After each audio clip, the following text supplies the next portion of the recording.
Boker Tov, nous sommes le 31 août 2021. C'est l'heure du premier journal d'information en direct de Jérusalem sur Radio Kalita.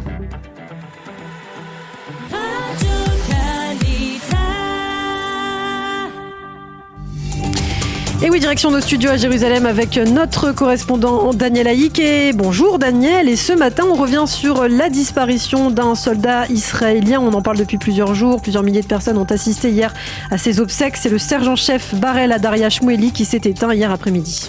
Oui, effectivement, Ilana Boker Tov, beaucoup d'émotions hier soir au cimetière militaire de Kiryat Shaoul à Tel Aviv. Des milliers de personnes sont venues rendre un ultime hommage à ce jeune garde-frontière de 21 ans, tireur d'élite de son unité, qui a succombé hier à sa très grave blessure à la tête. Pendant 9 jours, Barel est resté entre la vie et la mort, mais avant-hier, son état s'est détérioré. Les médecins ont alors expliqué à sa famille qu'il ne pouvait plus rien.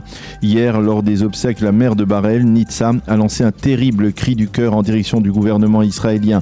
Je veux des réponses du Premier ministre Naftali Bennett. Je mènerai ton combat, Barel, et je te vengerai. En marge de ces obsèques, on a appris que la famille Shmueli a exigé du chef d'état-major de Tsahal qu'il nomme une commission d'enquête militaire pour déterminer les circonstances exactes de l'accrochage qui a coûté la vie à Barel.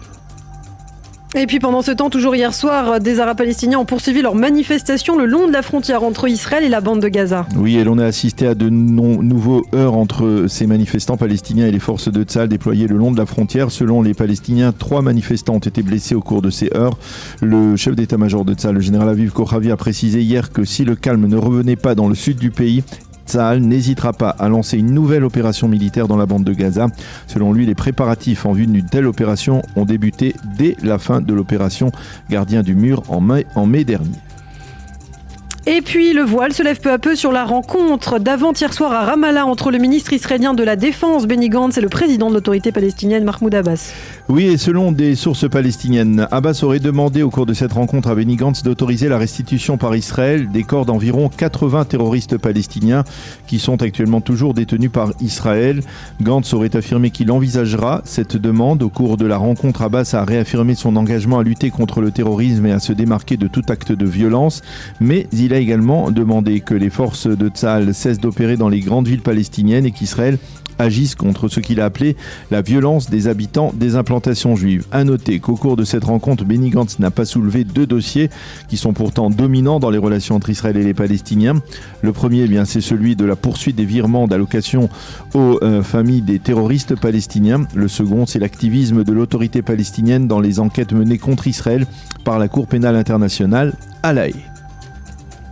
Et les Palestiniens affirment avoir eu le sentiment que Benny Gantz avait de bonnes intentions. Oui, ils ont souligné que la rencontre, qui a duré plus d'1 heure, s'est déroulée dans une atmosphère chaleureuse. Je vous rappelle qu'au cours de cette rencontre, Benny Gantz a promis de verser à l'autorité palestinienne un prêt d'1 demi-milliard de shekels. Il a donné son feu vert également pour accorder à 5000 Palestiniens qui ont émigré en Judée et en Samarie une carte d'identité palestinienne. Il a autorisé plusieurs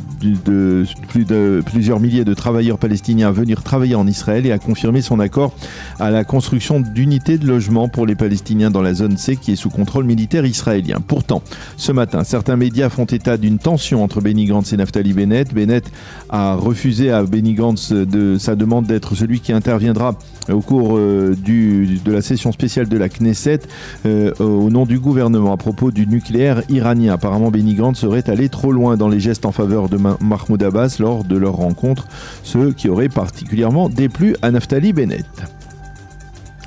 Un mot bien sûr de la crise sanitaire en Israël, Daniel, et on revient ce matin aux dernières mesures annoncées hier par le cabinet Corona. Oui, le cabinet Corona a validé hier soir le plan visant à permettre la rentrée des classes mercredi sous les restrictions imposées par l'épidémie. Selon ce plan, désormais tous les enseignants devront présenter à l'entrée des écoles le passeport vert, mais ils ne sont pas les seuls puisqu'il en sera de même pour les fonctionnaires, en particulier de la santé publique et pour toute personne qui travaille dans un lieu où l'on réclame d'emblée le passe vert. Celui qui refuse de se faire vacciner ou de se faire tester ne pourra pas travailler dans ses bureaux et dans l'éducation nationale et il ne pourra pas recevoir de salaire ni d'allocation chômage.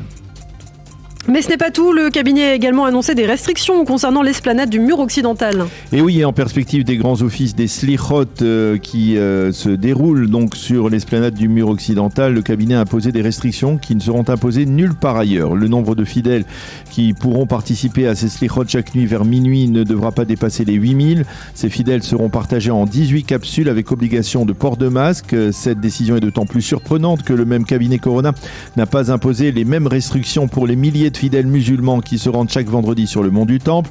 Et qui plus est, le cabinet continue à autoriser les concerts en plein air et même en salle de plusieurs milliers de personnes. Donc, affaire à suivre à ce sujet.